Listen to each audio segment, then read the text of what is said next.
Merci, Monsieur le Président, Monsieur le Préfigurateur, chers collègues. Le 15 avril 2019, un incendie a ravagé la cathédrale Notre-Dame de Paris. Et dès le 16 avril, le Président de la République s'est engagé à rebâtir Notre-Dame de Paris en 5 ans. Le gouvernement, la préfecture, la ville de Paris, l'agence régionale de santé, à l'unisson évoquaient alors le patrimoine, la reconstruction, les nombreuses promesses de dons, mais personne ne faisait allusion dans les premiers jours aux 400 tonnes de plomb contenues dans la structure de la cathédrale partie en fumée.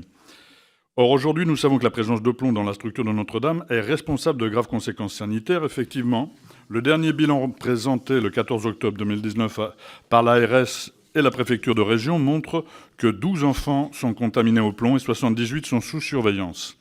Les conséquences d'une contamination au plomb peuvent être désastreuses pour la santé.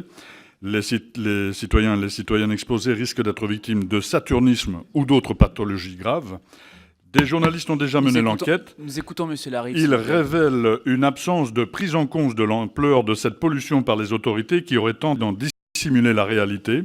Ils considèrent que la préfecture de Paris, la mairie de Paris, le ministère de la Culture et l'ARS sont impliqués. Selon eux, les autorités se seraient rendues coupables de rétention d'informations, voire de mensonges, par peur d'un ralentissement du chantier, ne permettant pas de tenir les engagements du président de la République, ou par peur que le quartier très touristique de Notre-Dame de Paris voit son image ternie par cette catastrophe. Je dépose aujourd'hui une proposition de résolution visant à créer une commission d'enquête afin de faire la lumière sur ce scandale sanitaire lié à la contamination du plomb suite à l'incendie de Notre-Dame. J'aimerais savoir, monsieur, comment, en tant que préfigurateur de l'établissement public chargé de la conservation et de la restauration de la cathédrale Notre-Dame de Paris, vous appréhendez cette catastrophe sanitaire. Merci. Merci Monsieur Larive.